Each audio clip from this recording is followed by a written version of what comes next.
Hola, ¿cómo están? Bienvenidos a este webinar de Alfa Consultoría. Mi nombre es Roberto Toledo, soy el director de Alfa Consultoría y agradezco mucho la oportunidad de poder platicar con ustedes. Muchas gracias que nos escogieron para entretenerse un rato en este tema de la administración de proyectos.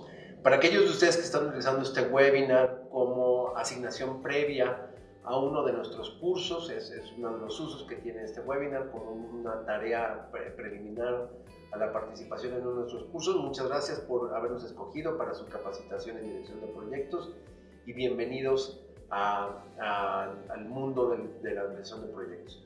Para aquellos de ustedes que están utilizando este webinar para obtener PDUs, para mantener su certificación KMP, también muchas gracias. Este es un webinar cortito, trataré de no extenderme más allá de 30 minutos en la plática. Recuerden que al final hay una encuesta que tienen que realizar para poder obtener los PDUs y también para poder utilizar esta presentación como requisito previo para alguno de nuestros cursos en Alfa Consultoría. Y por lo tanto pueden reclamar medio PDU, 0.5 PDUs, después de haber contestado satisfactoriamente la encuesta y haber recibido su diploma. Para aquellos de ustedes que simplemente están viendo este webinar por curiosidad, muchísimas gracias también. ¿De qué voy a hablar el día de hoy? Esta es una plática introductoria a la dirección de proyectos, a la administración de proyectos. ¿De qué se trata? ¿Cuáles son las principales herramientas? ¿Por qué es importante en las organizaciones modernas en Latinoamérica y en el resto del mundo? Últimamente cada día se habla más del tema de dirección de proyectos o de administración de proyectos y el día de hoy trataré con ustedes de hablar de algunos de los aspectos más importantes que tienen que ver con la posición estratégica o la función estratégica que tiene la administración de proyectos dentro de las organizaciones modernas. De ahí el nombre que tiene la presentación de la importancia de la dirección de proyectos en las organizaciones actuales. Aquí voy a estar siguiendo una presentación que ustedes van a ir viendo en la pantalla, por acá del lado derecho van a ver algunas de las diapositivas. Y déjenme empezar por una pregunta que me hacen muchas personas en los cursos que doy. Yo doy mucha capacitación en la administración de proyectos en la universidad, en el ITAM, en la Universidad Panamericana y con algunos de nuestros clientes. Y la gente me dice, bueno, ¿desde cuándo empezó esto de la administración de proyectos? ¿Desde cuándo se empezaron a desarrollar estas herramientas? Así que vale la pena hacer un poquito de historia. Y yo siempre digo que la mayoría de los libros que ustedes lean de dirección de proyectos casi siempre van a encontrar que empiezan de la misma forma, mencionando que proyectos realmente pues hay desde tiempos inmemoriales, ¿no? Ahí tienen por ejemplo la muralla china o las pirámides de Egipto, las pirámides mayas o aztecas en mi país, en México, que nos dicen que esto de los proyectos pues tiene muchísimos años, tiene miles de años y siempre ha habido estos esfuerzos importantes temporales para generar un producto único, como pudieran ser estos ejemplos que les acabo de mencionar. Sin embargo, durante muchos años, las buenas prácticas de administración de proyectos no se registraban. Tal vez esa sea la principal diferencia entre los proyectos como se hacían antes y lo que algunos llaman la administración moderna de proyectos. La diferencia importante es que a partir más o menos de la segunda mitad del siglo XIX se empiezan a registrar algunas de estas herramientas o algunos de estos procedimientos y se empiezan a repetir. Fíjense qué paradójico, y al rato lo vamos a platicar. Uno de los factores que define a los proyectos es que cada proyecto es único en sí mismo, cada proyecto es irrepetible. Pero la principal característica que tiene la administración de proyectos hoy en día es que utilizamos procesos que repetimos y que por lo tanto podemos darle cierta estabilidad, estandarización y de los cuales podemos aprender. Algunos de estos procedimientos o procesos, según lo que la mayoría de los historiadores están de acuerdo, se empezaron a desarrollar, como les decía hace un momento, en la segunda mitad del siglo XIX, por ahí de 1880, 1890. Un caso particular fue la construcción de trenes en Alemania, en lo que era el Imperio Alemán en aquella época, en donde algunos ingenieros alemanes empezaron a utilizar una herramienta donde representaban gráficamente las actividades a lo largo de un calendario para poder organizarlas mejor. No sé si les empieza a sonar familiar, aunque realmente estos ingenieros alemanes registraron por ahí su práctica pero no la documentaron. Cuando realmente se documentó fue por ahí de la Primera Guerra Mundial y lo hizo un ingeniero militar americano que trabajó precisamente en asignaciones durante la Primera Guerra Mundial y que a lo mejor algunos de ustedes han oído hablar. Su apellido era Gantt. Por aquí les estoy mostrando la fotografía. Y su nombre completo, Henry Louis Gantt. Y él, entre otras cosas, se hizo famoso porque documentó precisamente esa técnica que había observado de los ingenieros alemanes, en donde se representaban las actividades en una gráfica, en una escala de tiempo, y lo incluyó en un libro que escribió por aquella época con muchas herramientas, y entonces la gente lo empezó a llamar el diagrama de Gantt. Muchos creen que Henry Gantt fue el inventor de los diagramas de barra, de los diagramas de Gantt, pero la historia verdadera es que él recogió este proceso de los ingenieros alemanes, constructores de trenes, lo documentó, lo difundió, y fue realmente cuando se empezó a gestar una disciplina que ahora conocemos como la administración de proyectos.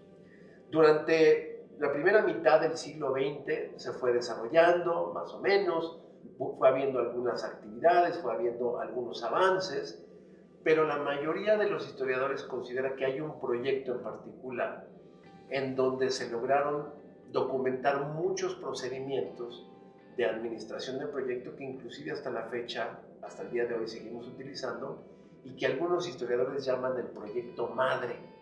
No sé si alguno de ustedes alguna vez haya oído hablar cuál es ese proyecto madre, o Mother Project, como le dicen en inglés. Por ahí piensen un segundo, a ver si lo han oído hablar. Pero fíjense qué paradójico que el proyecto madre fue el proyecto Manhattan.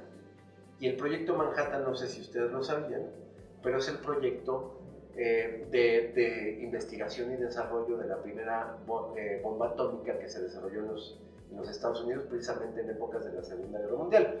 Un proyecto que tuvo un resultado, pues la verdad es que bastante triste, porque las armas nunca serán un buen resultado para un proyecto de investigación, pero que nos dejó muchas otras cosas útiles, entre ellas precisamente las herramientas de administración de proyectos. Muchas de las herramientas de administración de proyectos que utilizamos hoy en día, muchos de los procesos se desarrollaron durante la ejecución de ese proyecto, aunque realmente se empezaron a difundir hasta los años 60.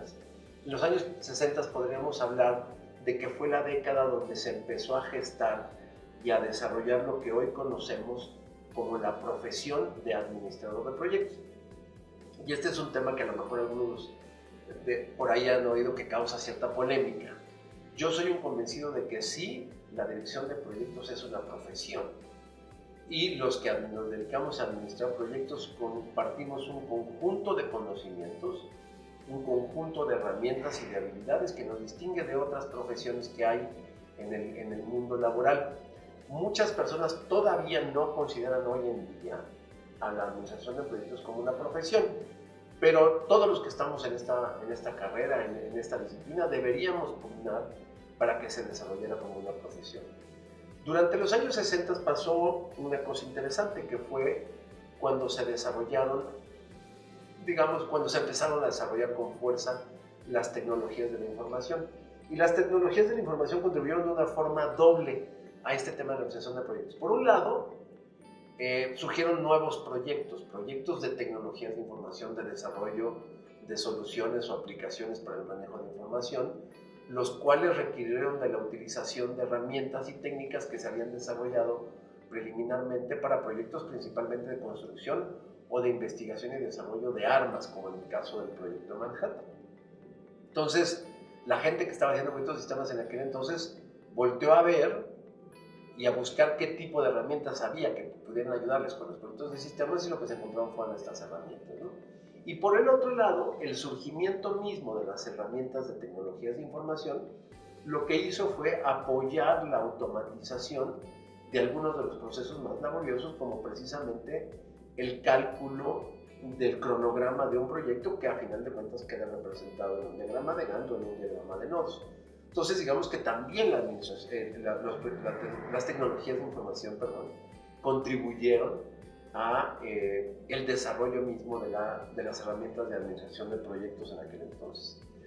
En los años 60, también hacia finales, pudiéramos identificar un hito muy importante, que es ¿cuál? Que es el surgimiento de una asociación, precisamente el Project Management Institute, del que probablemente ustedes han oído hablar con anterioridad. El Project Management Institute surgió en el año de 1969. Fue la idea de 5 profesionales de la atención de proyectos que en aquel entonces se dedicaban a diferentes tipos de proyectos de tecnología de información, industriales, inclusive algunos relacionados con el desarrollo de armas, cuestiones relacionadas con la defensa, y que lo que buscaban básicamente era cómo hacemos para difundir, conocer más y difundir todo el conocimiento que hay y que se pueda desarrollar con respecto a cómo administrar mejor los proyectos. Ese fue el nacimiento del PMI. De hecho, en una plática en la que tuve la fortuna de asistir hace algunos años, donde habló con nosotros Jim Snyder, uno de esos 5 fundadores, él nos decía que el origen del PMI, más que el de una asociación como tal, era el de hacer un congreso para difundir el conocimiento de la dirección de proyectos. Entonces, bueno, precisamente podríamos decir que el hambre por conocer más de cómo hace uno de los proyectos fue lo que nos llevó a la formación de esta organización profesional, que hoy en día es una de las organizaciones profesionales más importantes en el mundo en lo que tiene que ver con la profesión de la administración de proyectos. Más de 450,000 socios al día de hoy y más de 750,000 personas certificadas como Project Management Professionals. Si quieren, un rato platicamos un poco más acerca de este tema. Vale la pena aquí detenernos brevemente y hablar un poco de esta definición que tienen ahora, que habla de lo que es un proyecto. ¿Cómo se define? Se define como un esfuerzo de trabajo temporal compuesto de actividades relacionadas entre sí, con un inicio y terminación específicos. Y fíjense en esta última frase, que es la que realmente distingue a los proyectos, para crear un producto, servicio o resultado único. Esto es lo que realmente hablamos cuando hablamos de proyectos. Esto es lo que distingue a los proyectos. El resultado de un proyecto es siempre un producto único. Lo hacemos una sola vez, es irrepetible.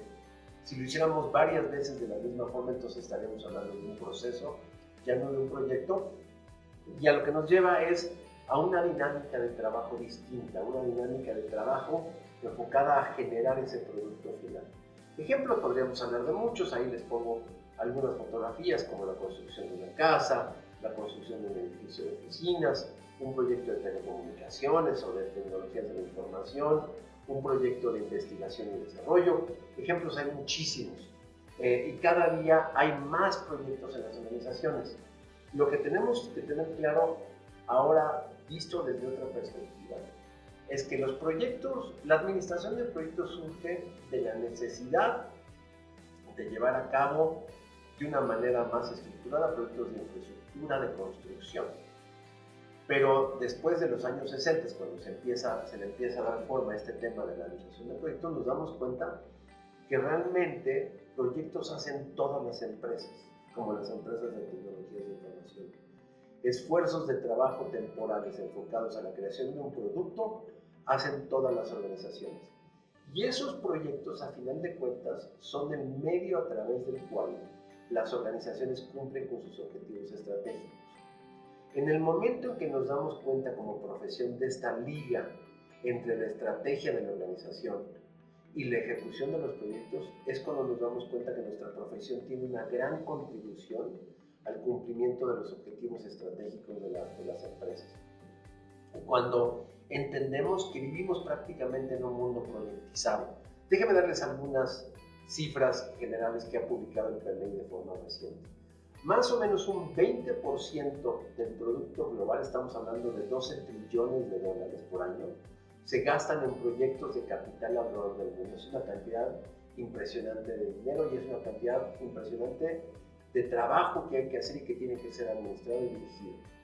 Una cantidad igual o probablemente superior a esos 12 trillones de dólares al año se gasta en proyectos de tecnologías de información, desarrollo de nuevos productos, desarrollo de servicios, entretenimiento y sociales, es decir, proyectos que no generan inversiones de capital, pero que igualmente son estratégicos para las organizaciones que los llevan a cabo. El PMI estima que hoy en día alrededor del mundo hay aproximadamente 50 millones de personas trabajando en proyectos.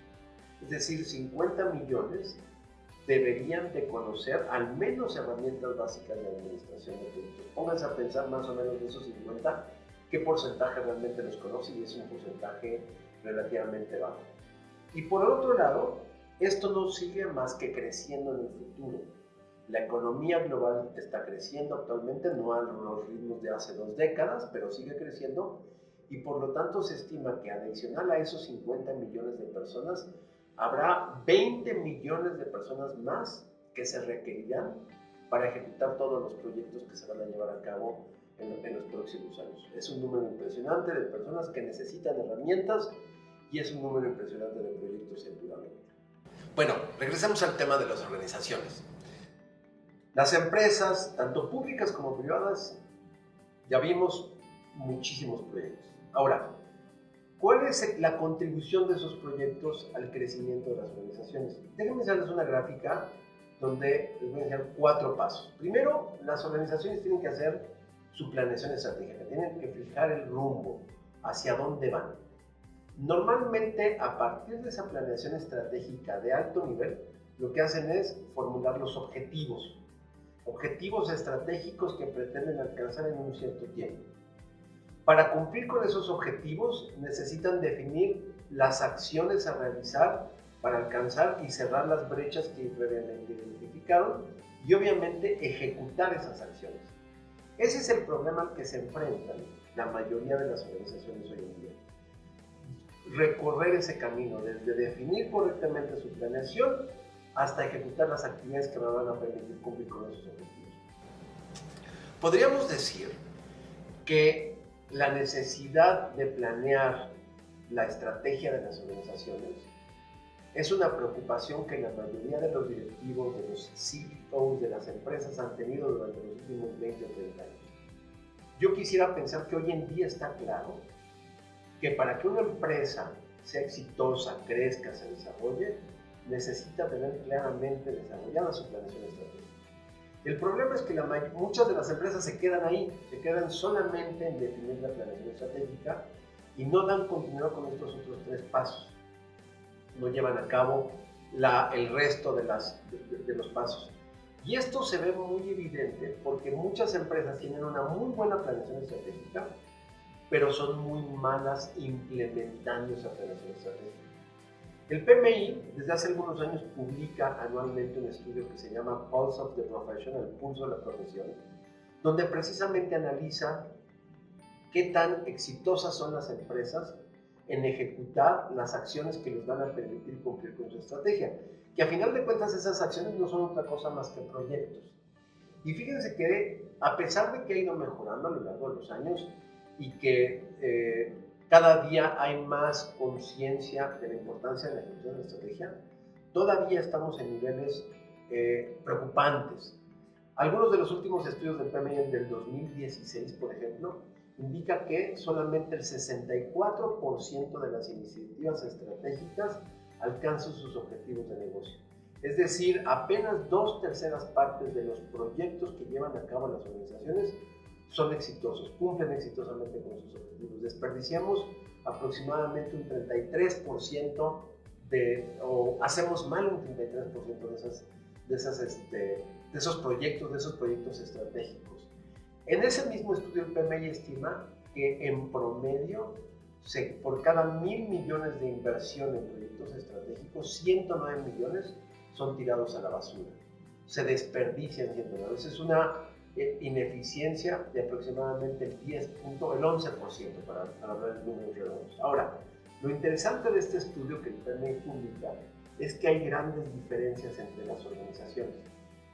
Hay organizaciones que el PMI ha identificado como de bajo desempeño, donde pudiéramos hablar que el 60% o menos de sus proyectos alcanzan estos objetivos estratégicos, es decir, ni siquiera llegan a las 2/3 partes. Y de todas las empresas que el PMI analizó, de todos los directivos que entrevistaron, se calcula que aproximadamente el 22% pudieran ser estas empresas de bajo desempeño. Pero por el otro lado, se identificó también en el estudio que un 8% de las organizaciones tienen un índice de efectividad de sus proyectos de más del 80%, es decir, más del 80% de sus proyectos alcanzan sus objetivos estratégicos. Prácticamente todos, ¿no? Pero solamente el 8% de las empresas está en ese nivel. Lo primero que uno piensa es qué poquitas empresas están en un nivel tan alto. Pero lo segundo que uno debe de pensar, y aquí viene el tema interesante, es qué hacen bien esas empresas que las distinguen de otras organizaciones. Sobre todo pensando en otro análisis que hay en ese mismo estudio, que es qué tanto se desperdicia del presupuesto. ¿Se acuerdan que hace un momento mencioné que en promedio el 11% del presupuesto se gasta además en las iniciativas estratégicas? Bueno, pero las diferencias entre las organizaciones de bajo desempeño y alto desempeño son evidentes. Aquí en esta gráfica pueden ver que las organizaciones de bajo desempeño gastan en promedio el 30% de más de su presupuesto, pero las organizaciones de alto desempeño solamente un 2%. Fíjense la diferencia y lo que están ahorrando esas organizaciones por considerarse de alto desempeño. Algunos otros datos del estudio: 76% de las organizaciones de alto desempeño implementan exitosamente sus estrategias de negocio, con respecto a un 38%, casi el doble. Las organizaciones de alto desempeño tienen 3 veces más posibilidades de tener agilidad organizacional, de ser más ágiles, más ligeras, menos burocráticas, 31 versus 9%. Las organizaciones de alto desempeño tienen el doble de posibilidades de tener proyectos altamente alineados con los objetivos estratégicos del negocio, 57 versus 28%, que obviamente este alineamiento del que se habla aquí es el que a final de cuentas contribuye al cumplimiento de esa estrategia que habíamos planteado originalmente. En resumen, pudiéramos decir que la mayoría de las empresas, las que no son de alto desempeño, lo que tienen es un puente roto entre la definición de la estrategia y la ejecución de la estrategia. No ejecutan correctamente. Y la liga entre esos dos es precisamente lo que va a hacer que las organizaciones sean exitosas y que podamos tener una correcta implementación de esa estrategia que previamente se definió. ¿Cuál es la clave aquí entonces? ¿Qué es lo que les decía hace rato? ¿Qué es lo importante con las organizaciones que son estratégicas? Primero, tener muy claro esos 4 pasos de los que hablábamos hace rato, los pasos del puente que yo les digo de alguna forma. Primero, la planeación estratégica, definirla correctamente y saber cuál es el rumbo, hacia dónde vamos. Segundo, la formulación de esa estrategia, la traducción de la estrategia en objetivos perfectamente claros, pero además con medidores y metas bien definidos. Tercero, la identificación y definición de cuáles son las iniciativas, acciones o proyectos, a final de cuentas, que nos van a permitir cumplir con esos objetivos. Y cuarto, ejecutar esas acciones mediante administración de proyectos que me van a permitir cerrar la brecha entre el estado actual y el estado deseado que se está planteando precisamente en la planeación estratégica. Si tenemos claro esto que yo le llamo el proceso estratégico y además llevamos a cabo las acciones y generamos el talento organizacional, el talento dentro de las empresas para cumplir con cada uno de esos 4 pasos, a final de cuentas estamos garantizando que vamos a ser una organización de alto desempeño y que vamos a lograr esos números que mencionaban hace rato en el estudio. Este mismo estudio del PMI trató de identificar cuál es la diferencia, cómo logran las empresas cumplir con estos 4 aspectos que acabo de mencionar, cómo logran enfocarse a los factores clave de definir correctamente el rumbo en la planeación estratégica, estructurar la estrategia para su implementación en la formulación, definir las iniciativas correctas a la hora de generar el portafolio de proyectos y lograr una ejecución exitosa, ligera, ágil a la hora de administrar los proyectos y tratar de cerrar la brecha. Y fíjense que lo que se encontró el PMI son 3 características bien interesantes. Primero, estas empresas tienen un enfoque en la gestión del talento de las personas. Tienen bien claro que las personas son las que hacen los proyectos y esas personas necesitan conocimientos y habilidades adecuados. Segundo, tienen procesos estables, repetibles y estandarizados que permiten cumplir con esos proyectos, escoger los proyectos en el portafolio y después cumplir con esos proyectos. Y tercero, tienen bien claro cuál es el proceso mediante el cual se identifican los objetivos y los beneficios que se quieren alcanzar, y después cuáles son los proyectos que realmente van a cumplir con esos beneficios y si los cumplen o no. Es decir, tienen un proceso adecuado de gestión de beneficios. Déjenme analizar con ustedes estos tres aspectos que son importantes. Tres cosas: gente, procesos y una correcta gestión de los resultados y de los beneficios. Empecemos por el tema de gente. El tema de las personas es importantísimo. Y todo el tiempo oímos hablar que las empresas dicen el recurso humano es el recurso más importante, pero realmente le están poniendo atención a la gestión de ese talento o no. Y aquí estamos hablando específicamente del talento relacionado con la ejecución de las estrategias, de las iniciativas estratégicas, es decir, con la ejecución de los proyectos. Y aquí hay dos aspectos clave. Primero, el ser un buen director de proyectos es un conjunto de habilidades. Y el PMI ha desarrollado un triángulo también muy interesante que se llama el triángulo de talento, donde dice que esas habilidades o conocimientos son básicamente de tres tipos. Primero, el conocimiento técnico relacionado con la dirección de proyectos. Segundo, las habilidades personales, tales como el liderazgo, la capacidad de negociación, manejo de conflictos, motivación del equipo. Y tercero, el conocimiento claro del negocio en el que estamos, el conocimiento de la estrategia de la organización y hacia dónde debemos ayudar. Ahí hago una pausa. Si ustedes están en el camino de convertirse en directores de proyecto, gerentes de proyecto, piensen que esas tres áreas son las que tienen que desarrollar. Y segundo, debemos de estar trabajando todo el tiempo en desarrollar, gestionar el talento del equipo y de las personas, de la capacidad de las personas para trabajar en equipo. El éxito de un proyecto depende en mayor medida de las personas que integran ese equipo. Entonces, como directivos, por ejemplo, como miembros de la organización, todo el tiempo debemos estar pensando cuál es el contexto adecuado para que el equipo de proyectos se desarrolle correctamente y pueda ejecutar su trabajo de forma eficaz y eficiente. Hablemos de los procesos.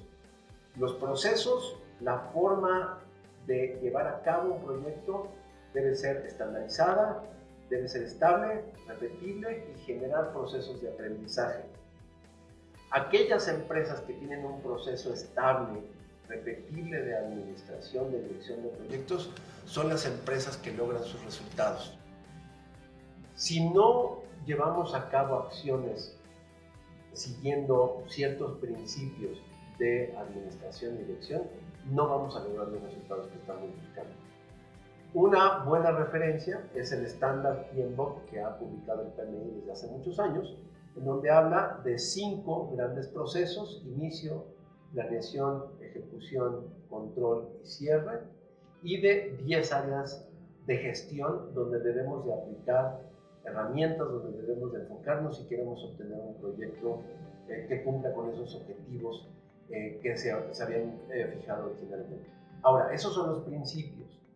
¿Qué es lo que tenemos que hacer como organización? ¿Qué es lo que tenemos que hacer como empresa? Desarrollar nuestro propio proceso, nuestra propia metodología de obtención de proyectos y después seguirlo. Fíjense, por un lado es las personas y por el otro lado es los procesos a seguir. Esa mancuerna es lo que realmente nos va a permitir lograr proyectos exitosos. Pero nos falta un tercer punto, que es el del manejo de los beneficios y el manejo de los resultados. Claramente tener definido desde un principio cuál es el beneficio que estamos buscando, cuál es el resultado que queremos obtener, medirlo a lo largo de la ejecución del proyecto y a final de cuentas validar y verificar si efectivamente se cumplió con ese proyecto que acabamos de lograr. Obviamente pudiéramos seguirnos hablando durante mucho más tiempo de cuáles son todos esos detalles en estas tres grandes áreas que necesitamos desarrollar para que nuestros proyectos sean exitosos. Pero como introducción y para llevarnos una visión completa, yo creo que podemos parar ahí y hablar de que estos son los caminos que tenemos que desarrollar si queremos lograr proyectos exitosos en organizaciones exitosas. Déjenme cerrar con una frase que me gusta mucho y que se le atribuye a Indira Gandhi, y que me gusta porque está muy relacionada con proyectos, donde dice que el mundo exige resultados. No te pases platicando o hablando de los dolores de parto, muéstrales al niño. Y la manera de mostrarles al niño pues es obviamente lograr esos resultados de los que hemos estado hablando. Les agradezco mucho su atención, espero que se hayan llevado 2 o 3 cosas de aquí. Aquí pueden ver mis datos de contacto si quieren ponerse en contacto conmigo. Recuerden que este webinar, si ustedes completan la encuesta y la evaluación que va a aparecer en la liga una vez que termine yo de hablar, si completan la encuesta pueden obtener el diploma de participación y por lo tanto aplicar ese medio PDU para mantener su certificación PDP. Para aquellos de ustedes que van a acompañarnos en un curso próximamente, les deseo mucha suerte y ojalá y aprovechen mucho lo que aprendan en ese curso con nosotros en Alfa Consultoría. Muchas gracias y hasta la próxima.